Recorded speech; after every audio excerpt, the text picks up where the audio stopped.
Hello guys. कैसे हैं आप लोग? आशा करता हूँ आप सब बहुत अच्छे होंगे, हेल्दी होंगे। तो आज हम बात करने वाले हैं breathing and exchange of gases. Class 11th का ये चैप्टर है। इसका पार्ट 1 आप देख के यहाँ आए तो आपके लिए ज़्यादा अच्छा रहेगा और ज़्यादा अच्छे से समझ में आएगा। और पार्ट 1 हमारे चैनल पे उपलब्ध है। ठीक है दोस्तों, चलिए आज के वीडियो का काम शुरू करते हैं। आज हम बात करने वाले हैं सबसे पहला टॉपिक एक्सचेंज ऑफ गैसेस का। तो हमारे पिछले वीडियो में आपने देखा होगा तो हमारा जो एयर था वो अभी तक एल्वुलाई में पहुंच गया। एल्वुलाई में कैसे पहुंचा है, क्या प्रोसेस हुए हैं, कैसे क्या हुआ है, आप पार्ट 1 देखिए, आपको बहुत अच्छे से समझ में आएगा। मैंने कोशिश किया है कि बहुत अच्छे से समझाऊं। तो चलिए आज का टॉपिक शुरू करते हैं, exchange of gases. Exchange of gases occurs at alveoli and tissue. जो एक्सचेंज ऑफ गैसेज होता है ना, ये दो जगह, मतलब होता तो ऐसे और भी जगह है, बट फिलहाल हमारे तहत दो जगह होता है, एक एल्वुलाई में और एक टिश्यू में। ये आगे आपको पता चल जाएगा कि कैसे होते हैं। ठीक है, फिलहाल हम इतना कर रहे हैं। Alveoli is the primary site for exchange. जो एल्वुलाई है ना, ये पहला होता है। दूसरा टिश्यू होता है। कैसे एक्सचेंज होता है ये मैं आगे बताऊंगा। In alveoli, exchange occurs between alveolar air and deoxygenated blood through diffusion membrane। अब ये डिफ्यूज़न मेम्ब्रेन क्या होती है? तो आप यहाँ देख रहे हैं कि एल्वुलर कैविटी का जो एंडोथेलियम, जो लास्ट लेयर है जो ग्रीन कलर का बना हुआ है वो, उसके बाद फिर बेसमेंट सब्सटेंस, फिर ब्लड कैपिलरी का जो एंडोथेलियम है, इन तीनों जो मेम्ब्रेन होता है ना, इसके थ्रू एक्सचेंज होता है। ठीक है। तो O2 and CO2 are exchanged in these sites by simple diffusion mainly based on pressure concentration gradient। अब O2 और CO2, फिलहाल हम दो गैस की बात करेंगे जो एक्सचेंज हो रहा है। तो ये जो आप मेम्ब्रेन देख रहे हैं, जो मेम्ब्रेन आपने अभी देखा जो तीन चीज़ से मिलकर बना रहता है, तीन लेयर से, alveolar epithelium, basement substance, capillary endothelium. Guys इन्हें अच्छे से याद कर लें, बहुत इंपॉर्टेंट है। नीट में बहुत बार इससे क्वेश्चन आ चुके हैं, इन तीनों के नाम पूछ चुके हैं, तो अच्छा रहेगा। एक क्वेश्चन आपके इस चैप्टर का, ये बहुत इंपॉर्टेंट पॉइंट कह लें आप। क्वेश्चन आते हैं, नियरली बहुत बार पूछे जा चुके हैं। तो फिलहाल हम आते हैं इस पर। अब देखिए, जो डिफ्यूज़न मेम्ब्रेन है ना, इसके थ्रू एयर कैसे जाता है? तो सिंपल डिफ्यूज़न से। अब सिंपल डिफ्यूज़न क्या होता है? देखिए, जो हायर कंसनट्रेशन से लोअर कंसनट्रेशन जाता है ना, जैसे कि मान लेते हैं कोई एक चीज़ है, मान लेते हैं कि PO2 यहाँ पे 50 है और एक मेम्ब्रेन है बीच में, उसके बाद PO2 25 है, तो 50 से 25 जाएगा। इसी को कहते हैं ना कि सिंपल डिफ्यूज़न। तो मेनली बेस्ड ऑन प्रेशर या कंसंट्रेशन ग्रेडियंट, मतलब समझ रहे हैं, प्रेशर और कंसंट्रेशन, मतलब कि एक जगह प्रेशर ज़्यादा है, एक कंसंट्रेशन ज़्यादा है दूसरी जगह के कंपेयर, तो हायर कंसंट्रेशन से लोअर कंसंट्रेशन जाता है। Diffusion capacity of every gas depends on solubility of gas, partial pressure difference, thickness of respiratory membrane। जो सॉलिड, अब यहाँ से एयर, यहाँ से मतलब हायर कंसंट्रेशन से लोअर कंसंट्रेशन पे जा रहा है, इसके तीन, फिलहाल यहाँ पे तीन चीज़ हैं, तीन वजह हैं जिसकी वजह से जाएगा। पहला सॉलिबिलिटी ऑफ गैस। मान लीजिए कोई गैस है जिसका सॉलिबिलिटी ज़्यादा, जो आसानी से जा सकता है। अब मान लीजिए एक ऐसे आप गैस डाल दिए कि जिसका कोई सॉलिबिलिटी नहीं है, तो थोड़ी जाएगा, नहीं जाएगा। Partial pressure difference. अगर हम पार्शियल प्रेशर डिफरेंस नहीं डालें, मतलब एक तरफ ज़्यादा नहीं करें और एक तरफ कम नहीं करें, तो कैसे जाएगा? नहीं जा सकता है ना, नहीं जाएगा। या फिर थिकनेस ऑफ रेस्पिरेटरी मेम्ब्रेन। अब जो रेस्पिरेटरी मेम्ब्रेन मैंने अभी तीन बताया था, ये तीन चीज़ से मिलकर बना रहता है, एल्वेलर एपिथेलियम, बेसमेंट सब्सटेंस और कैपिलरी एंडोथेलियम। अब अगर इसका हम लेयर मोटा कर दें, जो एक डिजीज़ होता है इम्फाइसीमा, इम्फाइसीमा में होता है ना कि इन मेम्ब्रेन, जो एल्वेलर कैविटी आप देख रहे हैं ना, तो जो एल्वेलर एपिथेलियम है ना, उस पर म्यूकस लेयर जम जाता है, जिसकी वजह से गैस एक्सचेंज नहीं कर पाते हैं, बट स्लो कर पाते हैं। स्मोकिंग जो ज़्यादा करते हैं उनमें आप देखते होंगे। तो ये तीन चीज़ पे, solubility of gas, partial pressure difference, thickness of respiratory membrane. अब diffusion capacity of CO2 is more than O2 because solubility of CO2 is 20 to 25 times higher than O2। जो डिफ्यूजन कैपेसिटी है, मतलब हायर कंसनट्रेशन से जो lower concentration जो जाती है O2 या CO2, तो जो CO2 का जो ये सोलिबिलिटी है, मतलब जो ज़्यादा होता है किससे? O2 से कितना गुना? 20 से 25 गुना। मतलब CO2 आसानी से जा सकता है एज कम्पेयर टू O2। तो ये एक्सचेंज ऑफ गैसेस दो जगह होते हैं, मैंने बताया था, एक टिश्यू पे, एक एल्वोलाई पे। तो पहले हम एल्वोलाई पे बात करेंगे, फिर हम टिश्यू पे बात करेंगे। नेक्स्ट पेज में वही है। तो एल्वोलाई पे देख लीजिए। अब मैंने क्या बताया था कि हायर कंसनट्रेशन से लोअर कंसनट्रेशन में जाता है। तो अब देखिए इंस्पायर्ड एयर आप देख रहे हैं, वहाँ पे PO2 159, PCO2 0.3। और फिर उसके बाद एल्वोलर एयर देख रहे हैं, एल्वोलर एयर पे PO2 104 104 और PCO2 40। तो इंस्पायर्ड एयर पे PO2 ज़्यादा, उसका कंसनट्रेशन ज़्यादा, पार्शियल प्रेशर ज़्यादा, तो वहाँ से एल्वोलर पे आया, क्या आएगा, O2 आएगा क्योंकि उसका कंसनट्रेशन ज़्यादा। PCO2 क्यों नहीं आएगा, अब पूछ सकते हैं, देख लीजिए। PO2 का कंसनट्रेशन 0.3 है और इंस्पायर्ड एयर में और एल्वोलर एयर में 40 है, तो कैसे आएगा, हायर कंसनट्रेशन से लोअर में जाता है। फिर आप डिऑक्सीजनेटेड ब्लड देख लें। डिऑक्सीजनेटेड ब्लड जो एक ब्लड कैपिलरी आप देख सकते हैं, पहले पेज में मैंने बताया था, आप यहाँ देख लें। जो ब्लड कैपिलरी है ना, वहाँ पे डिऑक्सीजनेटेड ब्लड है, तभी तो डिऑक्सीजनेटेड ब्लड मीन्स CO2 ज़्यादा, CO2 कंसनट्रेशन ज़्यादा, तो उसको O2 चाहिए। ठीक है, तो यही मैं इस पेज में आपको समझाने की कोशिश कर रहा। तो डिऑक्सीजनेटेड ब्लड में क्या ज़्यादा होना चाहिए, डिऑक्सीजनेटेड में गंदा ब्लड है, गंदा ब्लड में CO2 कंसनट्रेशन ज़्यादा, O2 कम। तो इसीलिए एल्वुलर एयर से डिऑक्सीजनेटेड ब्लड में O2 जाएगा, ताकि O2 जाएगा तो फिर डिऑक्सीजनेटेड से वो ऑक्सीजनेटेड में कन्वर्ट हो जाएगा। आप देख लीजिए डिऑक्सीजनेटेड ब्लड में PCO2 ज़्यादा, एल्वुलर एयर में PCO2 उससे कम, फिर एक्सपायर्ड एयर जो हम सांस छोड़ते हैं उसमें भी उससे कम। तो CO2 डिऑक्सीजनेटेड से एल्वुलर एयर में जाएगा, एल्वुलर एयर से एक्सपायर्ड एयर में जाएगा, इसलिए मैंने ये एरो बना दिया ताकि आपको समझने में दिक्कत ना हो। अब हम दूसरे साइड पे आते हैं, दो जगह पे एक्सचेंज होता है, एल्वुलर का हम लोगों ने समझ लिया। अब टिश्यू पर हम आते हैं।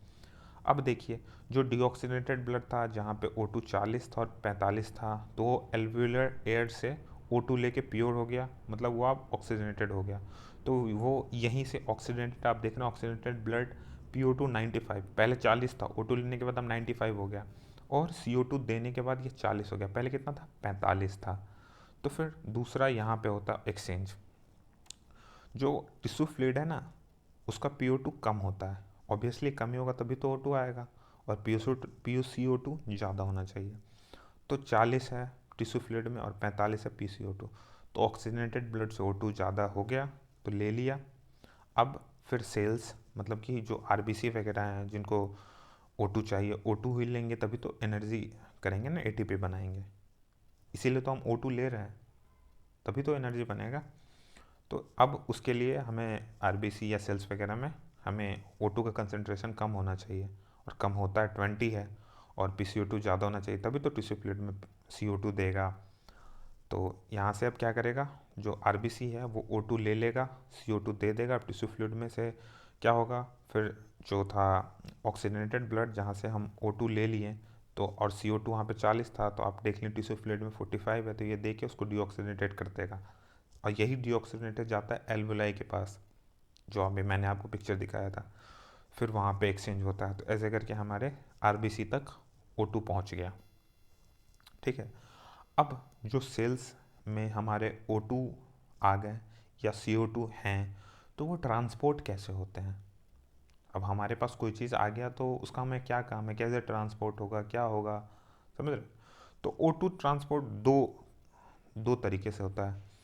पहला तरीका होता है 3% डिजॉल्वेंट प्लाज्मा, जो प्लाज्मा होता है ना, प्लाज्मा में 3% डिजॉल्व होता है, और 97% by RBC as oxyhaemoglobin. ये ऑक्सी हेमोग्लोबिन क्या हो गया, तो आप नीचे देख सकते हैं एच बी मीन्स हो गया haemoglobin, haemoglobin binds with O2, इसको बोलते हैं oxy haemoglobin. Haemoglobin binds with CO2, इसको बोलते हैं carbo amino haemoglobin. O2 bind sorry O2 sorry CO2 binds with haemoglobin, इसको बोलते हैं कार्बोक्सी हेमोग्लोबिन। और HB haemoglobin binds with O3 methaemoglobin. Guys इसे याद कर लें, बहुत इंपॉर्टेंट है, क्वेश्चंस यहाँ से बहुत बार आ चुके हैं, बहुत बहुत बार।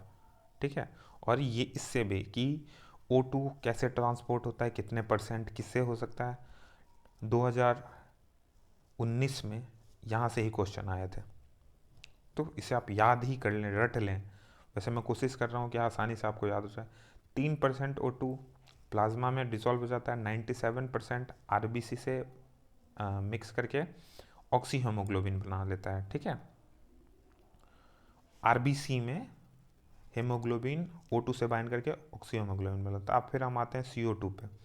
तो 70% जो ज़्यादा है वो प्लाज्मा में बाइकार्बोनेट की तरह जाता है। ठीक है, 70% bulk by plasma as bicarbonate, bicarbonate बन के प्लाज्मा में डिसॉल्व हो जाता है। 20 से 25% आरबीसी में as a carbo amino haemoglobin, मतलब CO2 हीमोग्लोबिन से बाइंड करेगा, वो कितना होगा 20 से 25%। O2 97% था आरबीसी से, जो कि बनाता है ऑक्सी हीमोग्लोबिन। आरबीसी में HB जब O2 से बाइंड करेगा तो ऑक्सी हीमोग्लोबिन 97%, लेकिन CO2 सिर्फ 20 से 25% और 7% डिजॉल्व इन प्लाज्मा। तो अब हम दोनों को कोरिलेट करते हैं। O2 3% प्लाज्मा में डिजॉल्व होता है, जबकि CO2 7% प्लाज्मा में डिजॉल्व होता है। और जो 97% O2 है वो ऑक्सी हीमोग्लोबिन बनाता है, लेकिन यहाँ पे 20 से 25% जो CO2 है हीमोग्लोबिन के बाइंड करके क्या बनाता है, कार्बो एमिनो हीमोग्लोबिन, और 70% प्लाज्मा में एज बाइकार्बोनेट चला जाता है। ठीक है, अब बात करते हैं haemoglobin has maximum affinity with CO। अब देखिए, जो हेमोग्लोबिन है O2 के साथ बना के ऑक्सी हेमोग्लोबिन बनाता है। ठीक है, तो लेकिन जो CO का जो एफिनिटी है, मतलब CO का जो प्रेम है हेमोग्लोबिन के साथ, वह ऑक्सीजन से 200 से 300 गुना ज़्यादा है। मतलब सोच लीजिए, अगर कहीं पे CO है और कहीं पे O2 है, तो मतलब दोनों के बीच में जो अट्रैक्शन होगा हेमोग्लोबिन का, वो ज़्यादा अच्छा किसके साथ होगा, CO के साथ। इसलिए आप देखे होंगे या कभी सुने होंगे कि कहीं पे आग लग गया और बर्न होने से कार्बो मतलब CO निकलता है, कार्बन मोनोऑक्साइड निकलता है, जो कि आसानी से हेमोग्लोबिन से बाइंड कर जाता है, इसीलिए आदमी सफोकेशन से मर जाता है। वहाँ पे O2 भी प्रेजेंट रहता है, बिल्कुल रहता है, लेकिन जो एफिनिटी हेमोग्लोबिन का वो तो ऑब्वियसली बात है किससे ज़्यादा है, कार्बो मोनोऑक्साइड से ज़्यादा, इसलिए लोग सफोकेशन से मर जाते हैं। तो मैंने बता दिया haemoglobin maximum affinity with CO, carbon monoxide 200 से 300 गुना ज़्यादा होता है O2 के कंपेयर में। CO react with haemoglobin. अब ऐसा क्यों होता है, CO क्यों रिएक्ट करता है? जो CO होता है ना, कार्बन मोनोऑक्साइड, हेमोग्लोबिन के साथ रिएक्ट करके ना एक स्टेबल फॉर्म बनाता है जिसको बोलते हैं कार्बोक्सी हेमोग्लोबिन। ठीक है, so free haemoglobin is not available to transport O2 to tissue. अब जब जो हेमोग्लोबिन है वो CO से बाइंड कर गया ना, ठीक है, तो हेमोग्लोबिन बचा ही नहीं। अरे मान लीजिए कि अगर किसी से आपको प्रेम है तो आप उसके पास चले जाइएगा, तो बचे ही नहीं आप किसी और के लिए अवेलेबल होने के लिए, समझ रहे हैं? तो वही यहाँ पे भी होता है। और ये इंपॉर्टेंट पॉइंट है कि etch haemoglobin molecules can carry a maximum of 4 molecules of O2। ये पूछ चुका है क्वेश्चन, इसलिए मैं बोल रहा हूँ इंपॉर्टेंट है। एक हीमोग्लोबिन 4 O2 को ले सकता है, 4 O2 के साथ बाइंड कर सकता है, ठीक है, कैरी कर सकता है, ले सकता है। और जो हीमोग्लोबिन है वो क्या है, आपने काफ़ी नाम सुना होगा। Haemoglobin is a red coloured pigment, red colour iron containing pigment, iron contain, +2 stage में होता है आरबीसी में। इस यहाँ से भी क्वेश्चन आ चुके हैं। तो haemoglobin is a red colour iron containing pigment which is present in +2 stage in RBC. ठीक है, human foetus has higher affinity for oxygen than that of adult. जो ह्यूमन फिटस है, जो माँ के पेट में जो बच्चा होता है ना, उनका एफिनिटी, उनका जो हेमोग्लोबिन का एफिनिटी है ऑक्सीजन के साथ, वो एक एडल्ट से ज़्यादा अच्छा होता है फिटस में। क्यों? क्योंकि आप देख लें, माँ के पेट में वो तो डायरेक्ट ऑक्सीजन नहीं ले रहा है, वो तो माँ ले रही है, माँ के अम्बिलिकल कॉर्ड से फिर ऑक्सीजन जा रहा है। तो इसलिए उनका जो O2 के साथ, जो उनका हेमोग्लोबिन का जो O2 के साथ जो प्रेम है ना, वो हमारे तो डायरेक्ट ही मिल जा रहा है ना, उनको तो बहुत कष्ट करके मिल रहा है, समझ रहे हैं ना, इसीलिए उनका प्रेम ज़्यादा होता है।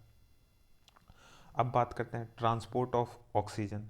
अब ऑक्सीजन जैसे कैसे ट्रांसपोर्ट होता है, ठीक है, तो binding of O2 with haemoglobin is prime. अब जैसे देख लीजिए कि एक, ठीक है, मान लेते हैं कि यहाँ पे O2 है, अब यह ऑक्सीजन से बाइंड करेगा, इसका कुछ क्राइटेरिया होगा कि कुछ ऐसा तो होगा ना, जैसे मान लेते हैं हमारे पास CO2 भी प्रेजेंट है, O2 भी प्रेजेंट है, तो ऐसा कुछ होगा कि इसका कंसंट्रेशन ऐसा होना चाहिए या CO2 का कंसंट्रेशन ऐसा होना चाहिए।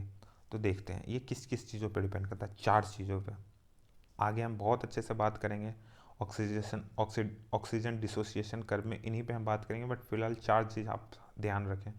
पहला, पार्शियल प्रेशर ऑफ O2, मतलब O2 कितना है, ज़्यादा है कम है। अगर कम होगा तो नहीं बाइंड करेगा। मान लीजिए अगर CO2 ज़्यादा है तो पार्शियल प्रेशर ऑफ CO2 पे भी डिपेंड करता है। मान लीजिए पार्शियल प्रेशर ऑफ CO2 ज़्यादा और पार्शियल प्रेशर ऑफ O2 कम, तो ऑब्वियसली बात है CO2 के साथ चला जाएगा। या फिर H+ कंसनट्रेशन, ये कम होना चाहिए O2 बाइंड करने के लिए, टेम्परेचर भी कम होना चाहिए वरना डिसोसिएशन होने लगता है। ये आगे हम ऑक्सीजन डिसोसिएशन कर में बहुत अच्छे से पढ़ेंगे। फिलहाल 4 चीज़ आप जान लें जिसकी वजह से डिपेंड करता है कि हीमोग्लोबिन O2 के साथ बाइंड करेगा या नहीं करेगा। क्या क्या? पहला partial pressure of O2, second partial pressure of CO2, third H+ concentration, fourth temperature. ठीक है, चलिए आगे बात करते हैं हम ऑक्सीजन डिसोसिएशन कर्व के बारे में। जो ऑक्सीजन डिसोसिएशन कर्व है वो क्या है नहीं है, ठीक है। तो sigmoid curve is obtained when percentage saturation of haemoglobin with O2 is plotted against PO2। इसका बहुत अच्छा पिक्चर दिए हुए एनसीईआरटी में, मैंने उसे बहुत अच्छे से कोशिश किया है कि आपको समझा दूँ। तो यही है वो पिक्चर, ठीक है। अब देखिए जो एक्स एक्सिस पे है, एक्स एक्सिस मतलब नीचे की side partial pressure of oxygen, मतलब PO2 कितना है, और लेफ्ट साइड में वाई एक्सिस पे है percentage saturation of haemoglobin with oxygen. मतलब इनका यही हो गया कि जो ऑक्सीजन है वो हेमोग्लोबिन के साइड कब बाइंड करेगा या नहीं करेगा, ठीक है। ये किस पे डिपेंड करता है? पार्शियल PO2 पे, मतलब पार्शियल प्रेशर ऑफ ऑक्सीजन पे, मतलब ऑक्सीजन कितना है उस पर डिपेंड करता है। और ये जो कर्व होता है ना, ये जो कर्व होता है ये सिग्मॉइड कर्व होता है। सिग्मॉइड मीन्स एस शेप्ड, तो आप देख रहे हैं एस शेप्ड है नियरली, ठीक है। तो मैं आपको इस ग्राफ में ये एल्वोलाई टिश्यू क्या लिखा है मैं आपको समझाने की कोशिश करता हूँ। अब देखिए एल्वोलाई पे मैंने आपको बताया था कि क्या होता है, PO2 कंसनट्रेशन ज़्यादा होता है। तो जब PO2 कंसनट्रेशन ज़्यादा होगा, मैंने मान लिया है कि एल्वोलाई पे PO2 कंसनट्रेशन 60 है, इसलिए मैंने मार्क कर दिया 60। तो आप देख रहे होंगे कि हेमोग्लोबिन जो बाइंड है मतलब वाई एक्सिस पे है, मतलब हेमोग्लोबिन बाइंडिंग विथ ऑक्सीजन, ये किस पे डिपेंड करता है? PO2 पे। तो PO2 ज़्यादा मतलब 60, तो आप देख सकते हैं नियरली 90, 80 और बीच के बीच में 90 आता है ना, तो 90 है, 90% उम्मीद है कि बाइंड कर जाएगा हेमोग्लोबिन ऑक्सीजन के साथ। क्यों? क्योंकि PO2 ज़्यादा है। फिर टिश्यू पे आते हैं, टिश्यू पे PO2 कम होता है। अभी मैंने आपको पीछे बताया था कि PO2 टिश्यू पे एल्वोलाई के कंपेयर में कम होता है, तभी तो ये होता है ना, कंसनट्रेशन ग्रेडियंट बनता है। तो PO2 कम मतलब मैंने मान लिया 20 से 40 के बीच में, मतलब नियरली 30, मैंने मान लिया PO2 30 है, तो 70% उम्मीद है बाइंड करने का, ठीक है। और एल्वोलाई पे कितना था? 90%। क्यों? क्योंकि वहाँ पे PO2 ज़्यादा था। तो आपको ओवरऑल ये समझ में आ गया कि कब O2 बाइंड करेगा। ये किस पे मेनली डिपेंड करता है? PO2 concentration, mainly PO2 concentration पे, ठीक है।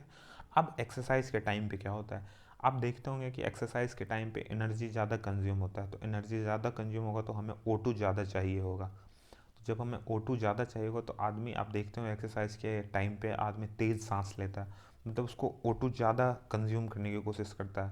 तो तेज़ मतलब कि ड्यूरेशन कम हो जाती है, उसकी वजह से हमें O2 बहुत कम धीरे धीरे धीरे धीरे धीरे धीरे मिलती है, जिसकी वजह से PO2 वहाँ पे कम हो जाता है। इसलिए मैंने मान लिया है कि नियरली 20 पे PO2 है, तो इसलिए अब हेमोग्लोबिन का ऑक्सीजन के साथ बाइंडिंग का जो होगा वो और कम हो जाएगा, वो नियरली 40 पे आ गया।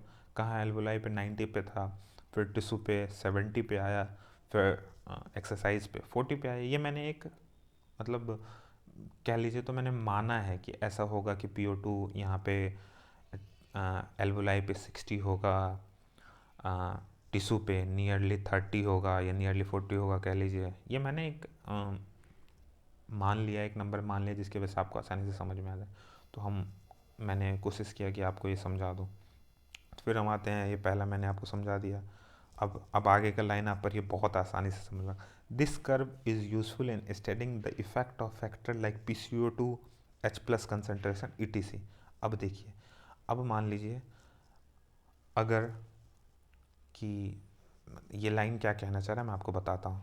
ये जो कर्व है ना, ये यूज़फुल होता है studying the effect of factor like PCO2। अब मान लीजिए अगर ऑक्सीजन हेमोग्लोबिन के साथ बाइंड कर गया, तो आपको ये पता चल गया कि वहाँ पे PCO2 कंसंट्रेशन कम होगा, या समझ रहे हैं ना। अगर बाइंड कर लिया, ऑब्वियसली बात है O2 कंसंट्रेशन ज़्यादा, तो PCO2 वहाँ पे कम होगा, तभी तो उसके साथ बाइंड किया। या फिर H+ कंसंट्रेशन का पढ़ने में ये मदद करता है, मतलब उसे पता चल जाता है। और आप जान लीजिए, जब O2 और CO2 जब बाइंड करते हैं ना, सॉरी, O2 जब हेमोग्लोबिन के साथ बाइंड करते हैं, तो याद रखें आप, वहाँ पे PCO2 कंसंट्रेशन कम होना चाहिए, H+ कंसंट्रेशन कम होना चाहिए, और टेम्परेचर कम होना चाहिए। ठीक है, ये इस, अब देखिए कर्व आपने पढ़ लिया, इससे आपको पता चल गया कि वहाँ पे PCO2 कम होगा जहाँ पे O2 हेमोग्लोबिन के साथ बाइंड करेगा। या मान लीजिए अगर वहाँ पे बाइंड नहीं करता तो फिर PCO2 ज़्यादा होता। तो binding of haemoglobin with O2 mainly depends on PO2। ये मैंने आपको बहुत अच्छे से समझा दिया कि बाइंडिंग ऑफ, मतलब वाई एक्सिस पे यही था ना, binding of H haemoglobin with O2, और एक्स एक्सिस पे था PO2। अब ये तो ऑब्वियसली मैंने समझाया कि PO2 के कंसंट्रेशन पे डिपेंड करता है कि हेमोग्लोबिन बाइंड करेगा या नहीं करेगा O2 के साथ। ठीक है, अब मैंने दो केस मान लिया, मैंने इसको आपको ग्राफ में अच्छे से समझा दिया है कि एल्वोलाई पे, मतलब जहाँ पे मैंने PO2 60 माना था, या टिश्यू पे जहाँ पे मैंने PO2 नियरली 40 माना था। ये मैंने, अब मैं इसको वर्ड्स में लिखा हूँ। देखिए, एल्वोलाई पे high PO2, low PCO2, lesser H+ concentration and lower temperature. मैंने आपको बताया जहाँ पे हाई PO2 होगा ना, वहाँ पे लो PCO2 होगा, लेसर H+ कंसंट्रेशन होना चाहिए, और लोअर टेम्परेचर होना चाहिए। क्योंकि अगर हायर टेम्परेचर होता है ना, तो ब्रेक कर जाता है, फिर वो नहीं बाइंड कर पाता है हेमोग्लोबिन और O2। ठीक है, all favourable for formation of oxy haemoglobin. Oxy haemoglobin क्या हो गया, O2 binds with haemoglobin is called oxy haemoglobin. ठीक है, तो एल्वोलाई पे ये हुआ। अब टिश्यू पे आते हैं। लो PO2 कम, हायर PCO2, आपको याद होगा 45-40 टिश्यू पे, याद है ना। PO2 कंसंट्रेशन नहीं याद है तो आप फिर से देख सकते हैं। तो लो PO2, high PCO2, high H+ concentration and high temperature. Exist condition is favourable for dissociation of haemoglobin from the oxy haemoglobin. मतलब ऑक्सी हेमोग्लोबिन अगर बन रखा है, तो अब अगर लो PO2 है, मतलब अब PO2 ही कम है, हायर टेम्परेचर है, हायर PCO2 है, हायर H+ कंसंट्रेशन है, तो हेमोग्लोबिन, ऑक्सी हेमोग्लोबिन जो है ना, जो O2 और H2 बाइंड, O2 और HB हेमोग्लोबिन जो बाइंड कर रखा था ना, उसको टूटना स्टार्ट हो जाएगा। ठीक है, इसी को बोर्ड्स इफेक्ट कहते हैं। Higher concentration of CO2 activates dissociation of haemoglobin is called Bohr's effect. ठीक है, अभी ये मैंने आपको समझा दिया है ग्राफ, बट इसके बगल में लाइन लिखा है, उसे समझ लेते हैं। एट हाई एल्टीट्यूड, जैसे हाई एल्टीट्यूड मीन्स जो बड़े बड़े माउंटेन्स होते हैं उस पर आप जाते होंगे, तो वहाँ पे आप देखते होंगे कि आपका breathing rate, health rate increase, breathing या हेल्थ, मतलब आप सांस तेज तेज लेने लगते होंगे। ऐसा क्यों होता है, तो वहाँ पे O2 का कंसंट्रेशन कम, मतलब PO2 कम, तो इसीलिए जो RBC है ना, वो नंबर ऑफ RBC इंक्रीज हो जाता है। मतलब बॉडी जो होता है ना, वो नंबर ऑफ RBC इंक्रीज कर देता है, मतलब बनाना इंक्रीज कर, जिससे क्या होता है, हेमोग्लोबिन ज़्यादा हो जाता है। ठीक है, RBC नंबर इंक्रीज किया तो हेमोग्लोबिन ज़्यादा हो जाता है। नंबर ऑफ RBC इंक्रीज तो number of haemoglobin, there is due to low PCO2 H+ low PCO, there is due to low PCO2, hemoglobin has lower affinity with O2, so body produce more RBC। Actually यहाँ पे ना there is low PO2 होना चाहिए, यहाँ पे थोड़ी सी editing में mistake हो गई है, यहाँ पे होना चाहिए लो PO2। ठीक है, तो आप इसे करेक्शन कर लें, और समझने मैं आपको समझा देता हूँ। तो देखिए वहाँ पे क्या होता है, लो PO2 है। ठीक है, तो हेमोग्लोबिन जो एफिनिटी होता है O2 के साथ, वो कम हो जाता है, मैंने अभी आपको बताया। इसलिए जो बॉडी है वो प्रोड्यूस करता है ज़्यादा। एक्सरसाइज के टाइम पे भी सेम चीज़ होता है। आप यहाँ पे करेक्शन कर लें, यहाँ पे होगा there is due to low PO2 not low PCO2। यहाँ पे एडिटिंग मिस्टेक हो गया, बट मैं आपको कोशिश कर रहा हूँ सुनना। देखिए, हाई एल्टीट्यूड पे गए, हाई माउंटेन्स पे गए, वहाँ पे आपको सुने होंगे या जानते भी होंगे कि वहाँ पे जो ऑक्सीजन होता है ना, वो कम होते हैं। ठीक है, एज़ कम्पेयर टू आप लैंड्स पे रहते हैं, तो वहाँ पे क्या होता है, वहाँ पे PO2 कम हो गया, तो जो हेमोग्लोबिन है उसका O2 के साथ ये बाइंडिंग कम हो गया, क्योंकि ऑब्वियसली ये डिपेंड करता है ना, मैंने आपको कर्व से समझाया है। तो जो बॉडी है ना इसीलिए ज़्यादा प्रोड्यूस करता है आरबीसी। जब आरबीसी ज़्यादा होता है ना तो हेमोग्लोबिन भी ज़्यादा होता है, मतलब ऑक्सीजन कम है तो कोई बात नहीं, ठीक है, उससे कुछ कुछ बाइंड वाइंड करके काम चला लेता है, ठीक है।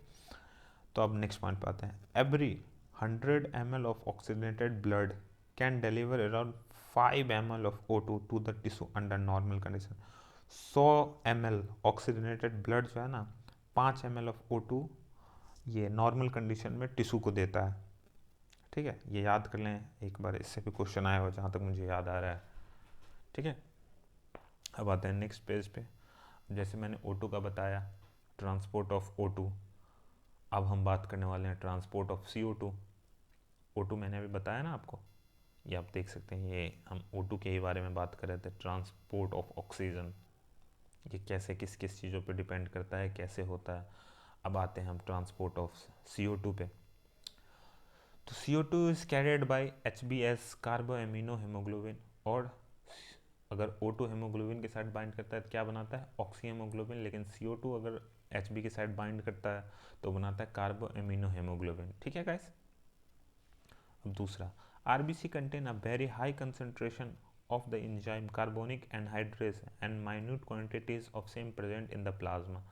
जो आरबीसी है ना उसमें हायर कंसंट्रेशन में कार्बोनिक एनहाइड्रेस प्रेजेंट रहता है, और जो प्लाज्मा मतलब सेल्स आरबीसी के ऊपर में जो प्लाज्मा होती है ना उसमें भी कुछ कार्बोनिक एनहाइड्रेस पाया जाता है। अब ये कार्बोनिक एनहाइड्रेस का काम क्या है, ठीक है।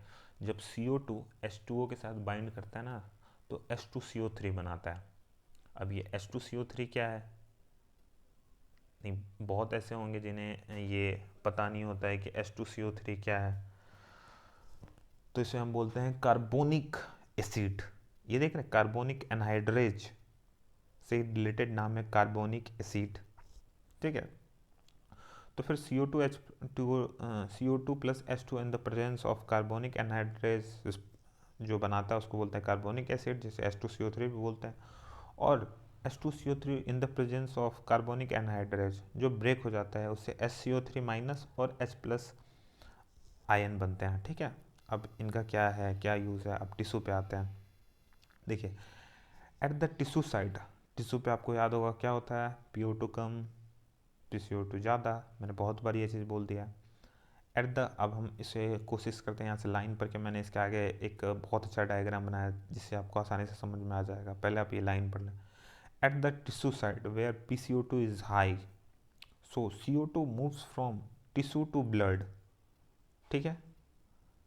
अब मान लीजिए टिश्यू पे CO2 ज़्यादा है तो हायर कंसंट्रेशन से लोअर कंसंट्रेशन में जाएगा, तो so CO2 moves from tissue to blood and then react with H2O in the presence of carbonic anhydrase to produce H2CO3 जिसको कार्बोनिक एसिड भी बोलते हैं। then this H2CO3 breaks in the presence of carbonic anhydrase to make H plus and HCO3 minus. चलिए हम इसे बहुत अच्छे से इस पिक्चर से समझते हैं। देखिए एट टिश्यू पे O2 कम CO2 ज़्यादा, तो वहाँ से डिफ्यूज़न मतलब हायर कंसनट्रेशन से लोअर कंसनट्रेशन में जाएगा, सेल्स में आया, ब्लड में आया, तो CO2 आया H2O के साथ इन the presence of Ca carbonic anhydrase, तो क्या बनाएगा, H2CO3 बनाएगा। फिर H2CO3 कार्बोनिक एनहाइड्रेस के प्रेजेंस में H प्लस और HCO3 माइनस बनाएगा। अब प्लाज्मा में आप देख सकते हैं ऊपर में प्लाज्मा मैंने लिखा हुआ, तो प्लाज्मा में पता है प्लाज्मा में भी एक प्रोसेस चलता रहता है। वहाँ पे प्लाज्मा में NaCl पाया जाता है, जो NaCl होता है ना वो ब्रेक होके Na प्लस और Cl माइनस बनाता है, ठीक है। जो SCO3 है जो ब्लड में था वहाँ से SCO3 जाएगा, क्योंकि ये निगेटिव आप देख रहे हैं इस पर निगेटिव चार्ज है, तो ये चला जाता है प्लाज्मा में Na के साथ रिएक्ट करके बनाता है NaHCO3। ये भी इम्पोर्टेंट प्रोसेस है, अगर आपको आगे भी समझ में आ जाएगी। और फिर जो NaCl टूटा था जिससे Na प्लस का तो काम हो गया, NaHCO3 बना दिया। अब जो Cl है ना वह प्लाज्मा से आता है ब्लड में, इसको बोलते हैं क्लोराइड शिफ्ट, ठीक है। ये इम्पॉर्टेंट है, ठीक है, अभी मैं आपको बताता हूँ और, ठीक है। तो अब आते हैं इस पे, वेयर इन, अभी मैंने बताया where in plasma NaCl breaks into Na plus and Cl minus, SCO3 which is present in blood moves to plasma and react with Na plus to make NaSCO3। Chloride from plasma moves into the blood, this is called chloride shift, मैंने आपको समझा दिया है। हाँ ये important line है, chloride shift occurs in deoxygenated blood at tissue level, in this chlorides moves plasma to RBC. अब एक बात जान ले, जो डीऑक्सीनेटेड ब्लड होता है ना उसमें क्लोराइड ज़्यादा होता है, ये एक आप इंडिकेशन समझ लें। Due to this chloride amount in venous blood, मतलब deoxygenated blood is more than artery blood, मतलब आर्टरी ब्लड में, मतलब आर्टरी में आपको पता ऑक्सीनेटेड ब्लड होते हैं, एक दो एक्सेप्शन है। तो डीऑक्सीनेटेड ब्लड जो वीनस ब्लड जिसे बोलते हैं ना उसमें क्लोराइड ज़्यादा होगा, ठीक है। तो क्लोराइड शिफ्ट, ये एक लाइन मैंने बीच में छोड़ दिया, क्लोराइड शिफ्ट अकर इन डीऑक्सीनेटेड ब्लड, जो डीऑक्सीनेटेड ब्लड होता है ना उसमें क्लोराइड शिफ्ट होता है टिश्यू लेवल पे, जहाँ पे प्लाज्मा से आरबीसी में आता है, ये आप याद कर लें। तो यहाँ तक आपको समझ गया, यहाँ तक आप समझ गए, ये मैंने कोशिश किया इस पिक्चर से आपको समझा पाऊँ। अब ये टिश्यू टू ब्लड, जो टिश्यू है जिससे ब्लड में, जो मैंने डिफ्यूज़ लिख दिया यहाँ से, 3 वेज होते हैं ब्लड CO2 आने का। वैसे मैंने आपको पहले भी ये समझाने का कोशिश मैंने बताया था कि आप याद कर लें, आपको आगे मैं समझा दूंगा। ये देखिए 70% is transported by plasma as bicarbonate, जो 70% होता है ना जो टिश्यू, जो प्लाज्मा से होते हुए जो आप ब्लड्स में आ रहे हैं, देख रहे हैं जो डिफ्यूज़ जहाँ पे लिखा हुआ डिफ्यूज़ पैसिवली, वहाँ से 70% ऐसे ही आते हैं। फिर 20 से 25% आते हैं O2 CO2 के साथ रिएक्ट करके बनाते हैं, सॉरी 20 से 20 to 25% CO2 reacts with amine group of hemoglobin and form कार्बो amino haemoglobin. जो 20 से 25% होता है ना CO2, वो हीमोग्लोबिन के साथ रिएक्ट करके कार्बो एमिनो हेमोग्लोबिन बनाते हैं और 7% डिजॉल्व हो जाते हैं प्लाज्मा में, ठीक है, ये आप रट लें। अब आते हैं, हमने टिश्यू पे देख लिया कि कैसे CO2 क्या क्या होता है, और अब हम बात करते हैं एल्वोलाई पे कैसे क्या होता है। अब एल्वोलाई पे पता होगा आपको क्या, PCO2 कम O2 ज़्यादा, इतना तो आप, मुझे लग रहा है इतने क्लास में इतना तो आपने सीख लिया होगा, ठीक है। तो क्या होता है, तो एल्वोलाई पे हम बात कर रहे हैं, एल्वोलाई पे O2 ज़्यादा, पिक्चर देख सकते हैं, और CO2 कम। तो एल्वोलाई से गया मतलब कि सेल्स पे, तो at alveolar side PCO2 is low and PO2 is high, then O2 react with haemoglobinic acids and form H plus and HbO2 minus. अब देखिए जो ब्लड में ना हेमोग्लोनिक एसिड होता है H.Hb, आप जो देख रहे हैं हेमोग्लोबिनिक एसिड, ये मैंने पिक्चर में लिख दिया है, ठीक है। तो अब क्या होता है, O2 आया हेमोग्लोबिनिक एसिड के साथ रिएक्ट करके H प्लस और HbO2 माइनस बनाया, ठीक है। जो H प्लस था वो H प्लस जो बाहर में आप देख सकते हैं प्लाज्मा में NaHCO3, ये NaHCO3 कहाँ से आया, याद है, NaCl टूटा था, Na जो इस यहाँ पे आप इस पिक्चर में देख लीजिए, Na प्लाज्मा में देखिए NaCl टूटा, Na जो है वो HCO3 को लेके बना दिया NaHCO3, यही यहाँ पे टूटा, फिर से क्या बनाया Na प्लस और HCO3 माइनस, तो ये HCO3 माइनस वापस से चला जाएगा ब्लड में और H प्लस के साथ रिएक्ट करके in the presence of sorry H2CO3 बनाएगा, फिर H2CO3 in the presence of carbonic anhydrate break होके H2O प्लस CO2 बनाएगा, ठीक है। तो फिर यहाँ पे क्या होगा, KCl इस बार रिवर्स क्लोराइड शिफ्ट होगा, KCl इस बार ब्लड में टूटा, वापस से जो Cl था ना वो बाहर में जाएगा, तभी तो फिर आपने देखा होगा टिश्यू पे बाहर में Cl होता है, ये इसी के वजह से यहाँ पे रिवर्स क्लोराइड शिफ्ट होता है। तो H plus react with HCO3 minus and forms H2CO3, ये मैंने आपको समझा दिया, H2CO3 breaks and form H2O and CO2, ये भी मैंने आपको समझा दिया। KCl breaks into K plus and Cl minus moves from blood to plasma, यहाँ पे एल्वोलाई पे क्या हो गया, ब्लड से प्लाज्मा में गया और टिश्यू पे प्लाज्मा से ब्लड में हुआ क्लोराइड शिफ्ट, ये याद रखें और ध्यान रखें। Every 100 ml of deoxygenated blood deliver approx 4 ml of CO2, तो और अगर आपने ये याद कर लिया तो आपको ये याद होना चाहिए, और ऑक्सीजनेटेड ब्लड कितना ml O2 देता था? 5 ml। और deoxygenated blood 4 ml। 100 ml of deoxygenated blood carry 4 ml of CO2। Every 100 ml of oxygenated blood deliver approx 5 ml of O2। ये याद रखें। वो ये 4 है, वो 5 है। मैं आपको एक बार फिर से वो दिखा देना चाहता हूँ ताकि आपको ये कन्फ्यूज़न ना रहे। ये देखिए ये line, every 100 ml of oxygenated blood can deliver around 5 ml of O2 to tissue under normal condition. लेकिन यहाँ पे 4 ml करता है किसको? एल्वोलाई को।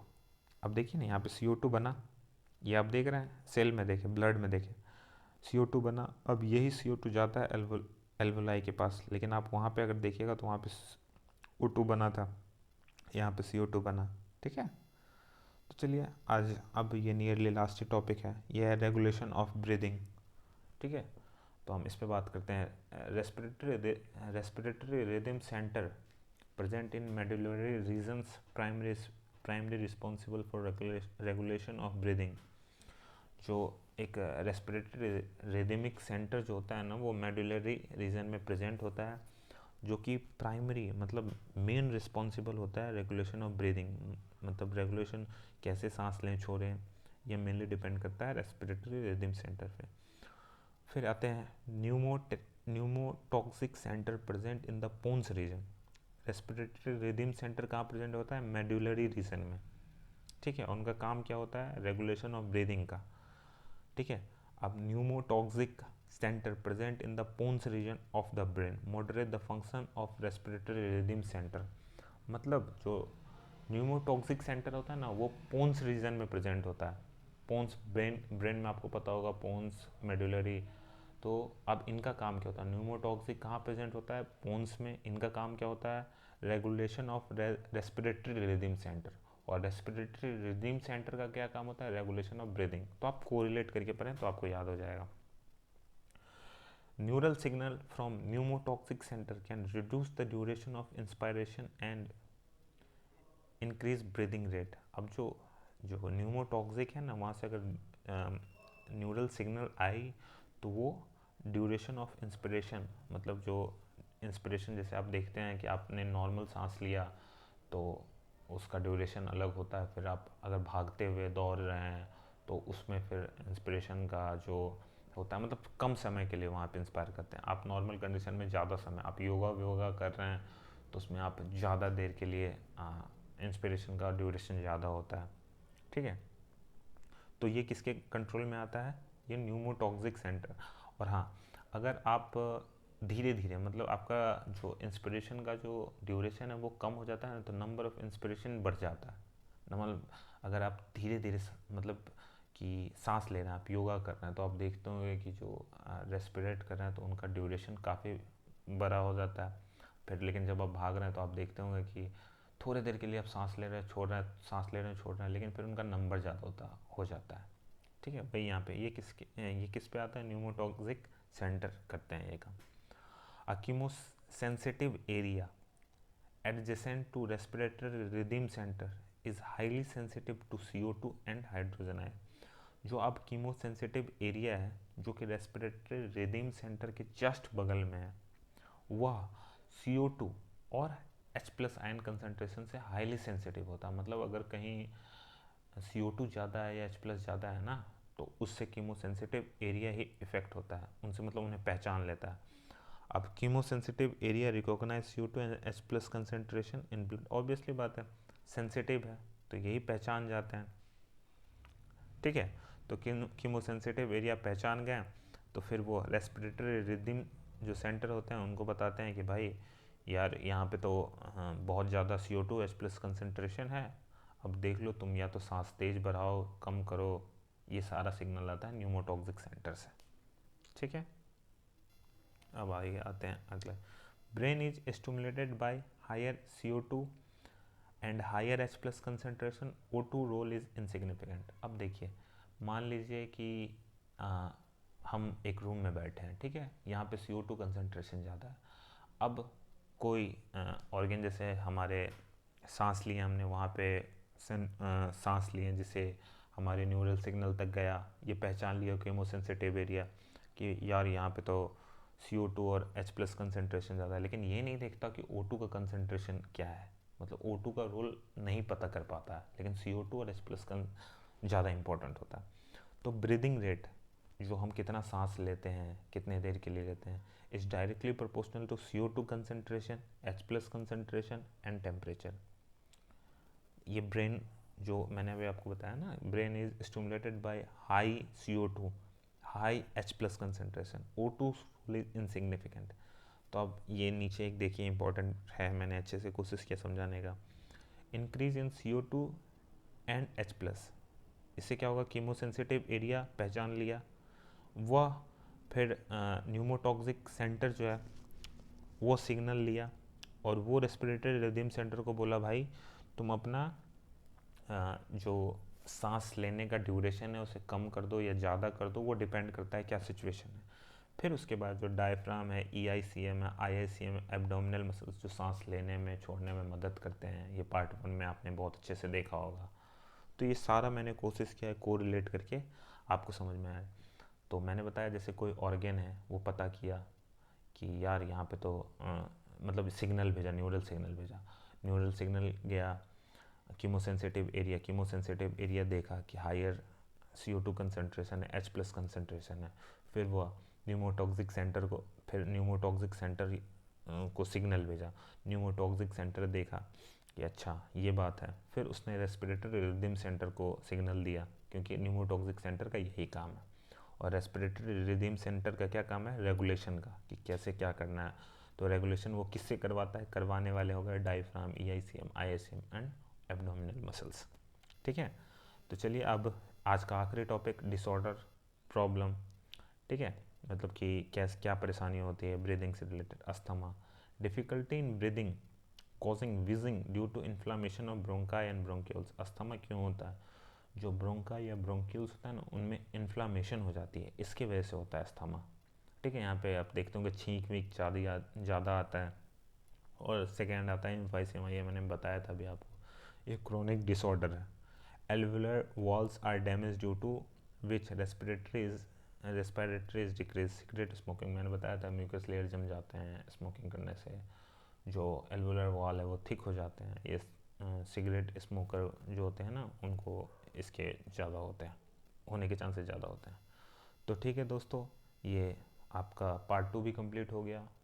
आशा करता हूँ आप लोगों को समझ में आया होगा। मैंने ट्राई किया कि अच्छे से आपको समझ में आ जाए। तो थैंक यू दोस्तों, बाय।